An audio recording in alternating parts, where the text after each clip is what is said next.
कथेचं नाव आहे खेडेगावातील मुलगी आणि शहरातला मुलगा. अभिजित आपल्या आईवडिलांचा एकुलता एक मुलगा होता. अभिजितचा जन्म गावात झाला होता, पण 6 वर्षाचा असल्यापासून शहरात त्याच्या मामा मामीकडे तो राहत होता. अभिजितचे आईवडील गावात शेती करायचे आणि गावचे सरपंचसुद्धा होते.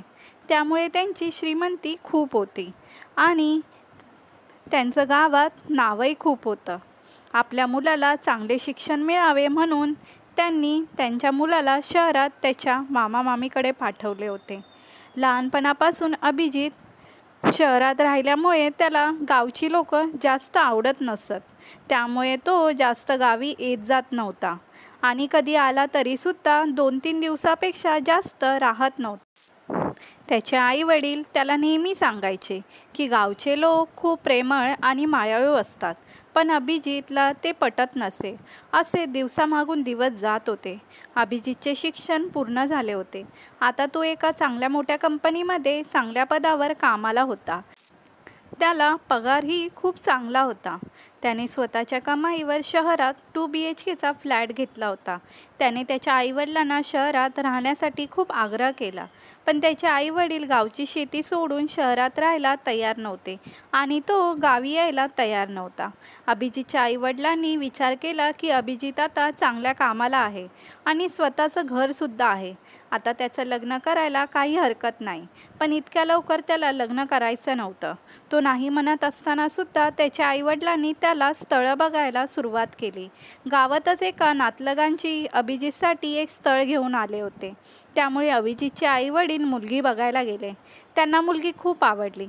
त्यामुळे ते मुलीचा फोटो अभिजितला दाखवण्यासाठी घेऊन येतात.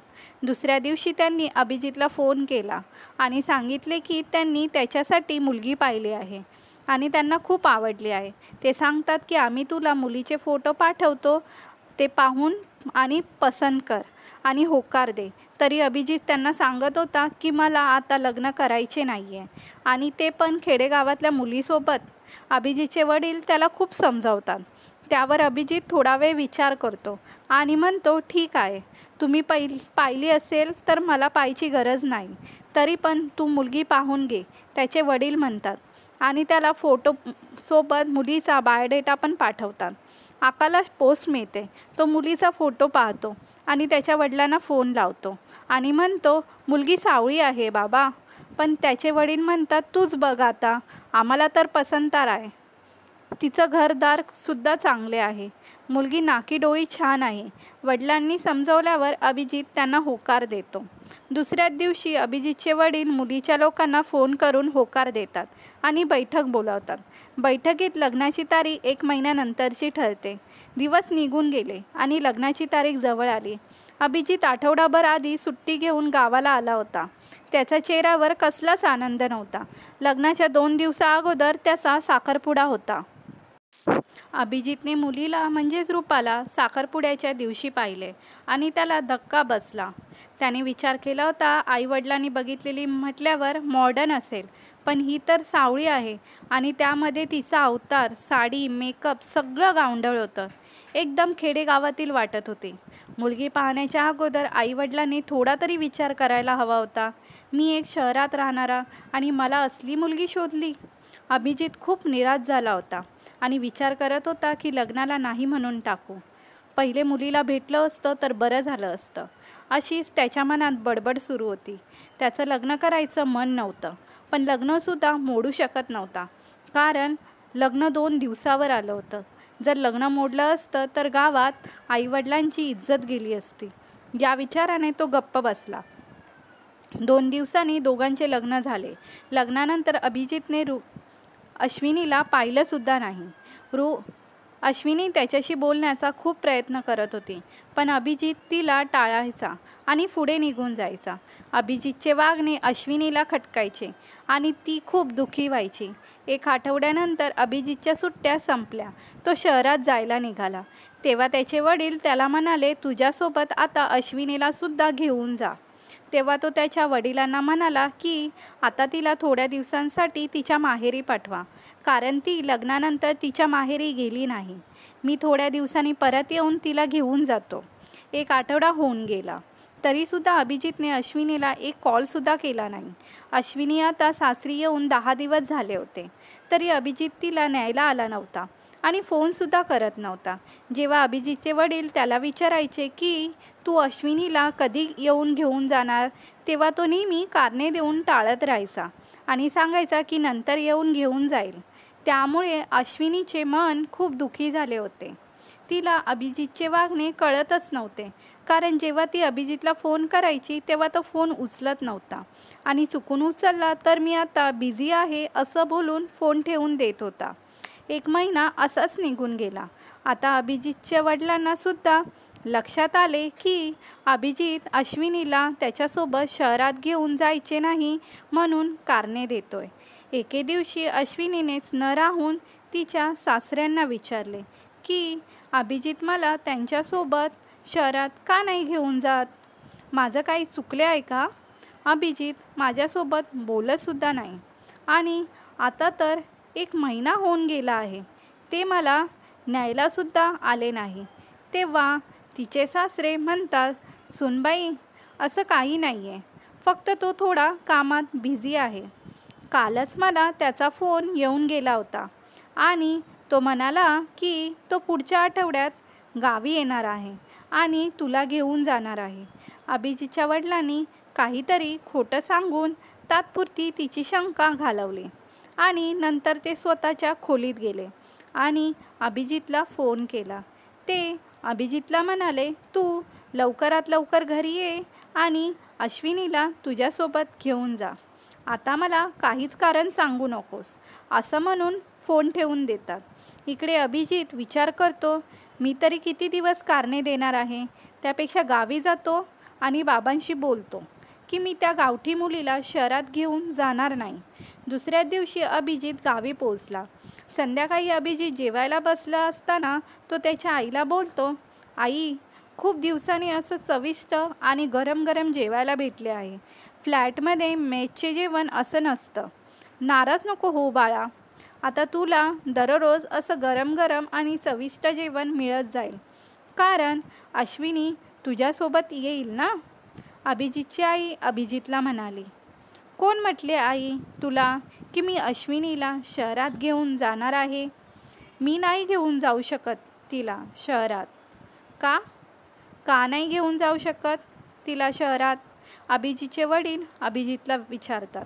वडिलांचे बोलणे ऐकून अभिजितला काय बोलावे ते कळतच नव्हते. बाबा, ते शहरातल्या वातावरणात नाही राहू शकत ती. अरे अभिजित, हळू बोल, अश्विनी ऐकेल, तिला ऐकल्यावर वाईट वाटेल. ऐकलं तर ऐकू दे, तिला पण कळू द्या.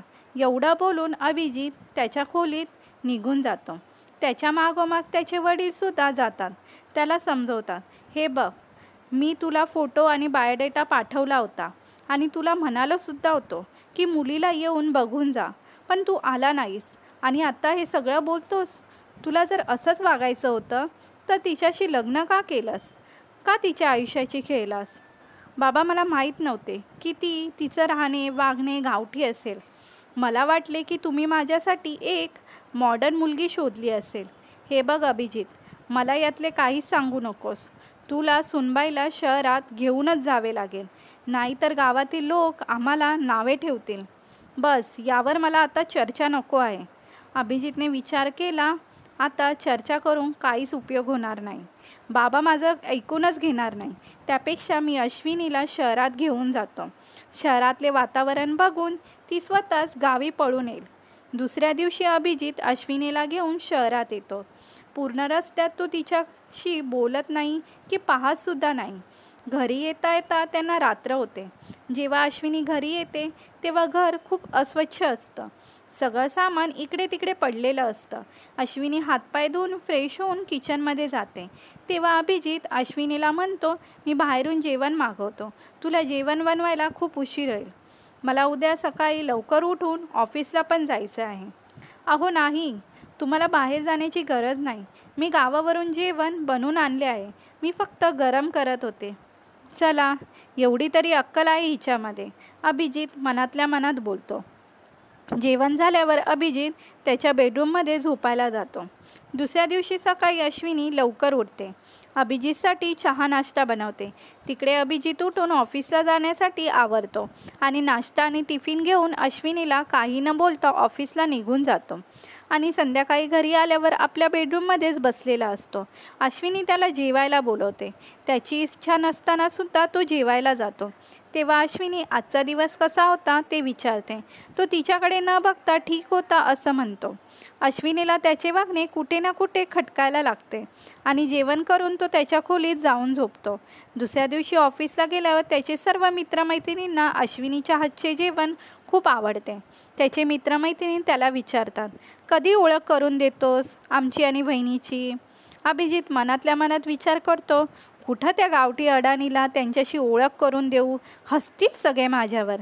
नंतर अभिजित विचारात हरवलेला असतानाच एक मित्र परत विचारतो, अरे सांग कधी येऊ भेटायला? लवकरच भेटू, अभिजित म्हणतो आणि आपल्या कामाला लागतो. दुसऱ्या दिवशी अभिजित ऑफिसला गेल्यावर अश्विनी शेजारच्या बाईसोबत मार्केटला जाते. घरचे जे सामान लागते ते घेते आणि काही सामान घर सजवायला घेऊन येते. घरी आल्यावर अश्विनी घराला खूप छान सजावट करते. संध्याकाळी अभिजित जेव्हा घरी येतो तेव्हा सजवलेले घर बघून खूप प्रसन्न होतो, पण तो काहीच बोलत नाही आणि रूममध्ये निघून जातो. अश्विनी थोडी नाराज होते आणि विचार करते की घरी सगळं सांगून टाकू का, पण तिला कोणाला त्रास द्यायचा नव्हता म्हणून ती सगळं सहन करत होती. सांगून तरी काय फायदा होणार आहे, आपल्याला अभिजितसोबतच राहायचं आहे असा विचार करून ती गप्प बसायची. आज रविवार असल्यामुळे अभिजितला सुट्टी होती आणि त्याचा वाढदिवसही होता. सकाळी उठल्यावर अश्विनी अभिजितला बर्थडे विश करते, पण तो काहीच प्रतिक्रिया न देता थँक्स म्हणतो. अश्विनी विचार करते की आमच्यामध्ये बोलणं होत नसलं तरी काय झालं, माझ्या नवऱ्याचा वाढदिवस आहे त्यामुळे काहीतरी स्पेशल करायचे ठरवते. त्यामुळे ती जेवणसोबत खीर आणि गुलाबजाम बनवते. इकडे अभिजित त्याच्या मित्रमैत्रिणींना कुठल्या तरी हॉटेलमध्ये पार्टी देण्याचा विचार करत होता आणि विचार करतो की आत्ताच त्यांना फोन करून आमंत्रण देऊ. तो त्यांना फोन करायला जातोच तेवढ्यात दरवाजाची बेल वाजते. अभिजित जसा दरवाजा खोलतो तेव्हा सगळे मित्रमैत्रिणी सरप्राईज म्हणून जोरात ओरडतात आणि केक घेऊन आत येतात. त्यांच्या मित्रामध्ये काही लग्न न झालेली मित्रमैत्रिणी आणि एक विदेशी मैत्रीण आणि लग्न झालेल्या मित्रांनी त्यांच्या बायकांनासुद्धा आणले होते. त्यांच्या बायका चांगल्या नोकरीला होत्या. त्यांचं राहणे वागणे खूप सुशिक्षित होतं. अभिजितला खूप टेन्शन आलं होतं. अरे हे सगळे घरी का आले आता? मला यांना त्या गावठी अडाणी अश्विनीसोबत ओळख करून द्यावी लागेल. त्याचे मित्र त्याच्याकडे पाहून बोलतात, काय झालं अभिजित, सरप्राईज आवडले नाही का?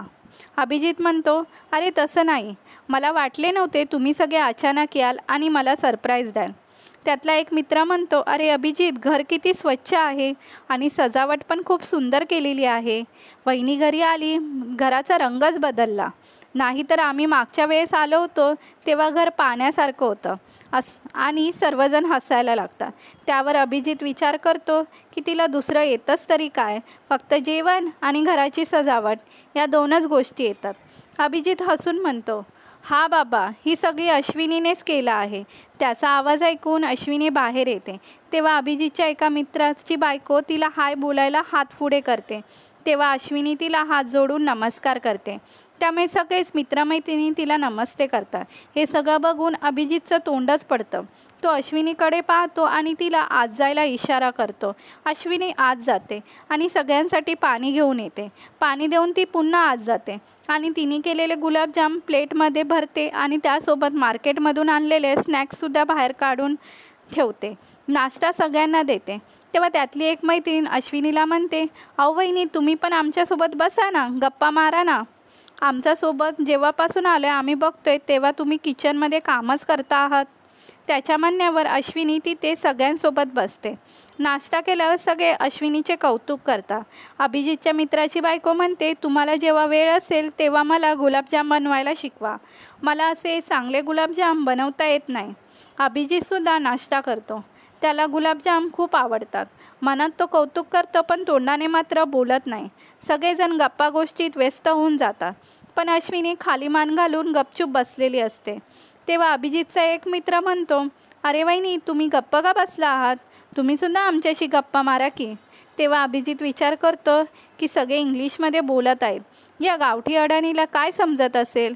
त्याच वेळेस ती विदेशी मुलगी अश्विनीला इंग्लिशमधून विचारते की तुम्ही पहिल्यांदा मोठ्या शहरात आल्या आहात का? तेव्हा अभिजित मनात म्हणतो हिला काहीच समजले नसेल काय विचारले आहे ते.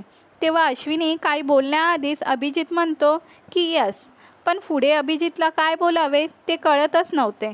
तो पुढे बोलण्यासाठी तत्तमम करायला लागला. तेव्हा त्याच्याकडे सगळ्यांनी आश्चर्याने पाहिले, कारण अभिजितला अश्विनीबद्दल काहीच माहीत नव्हते. तेव्हा अश्विनी सगळ्यांना बोलते, yes, this is my first time in this city.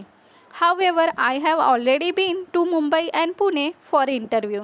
जशी अश्विनी बोलून थांबते तसं अभिजित तिच्याकडे आश्चर्याने बघतो.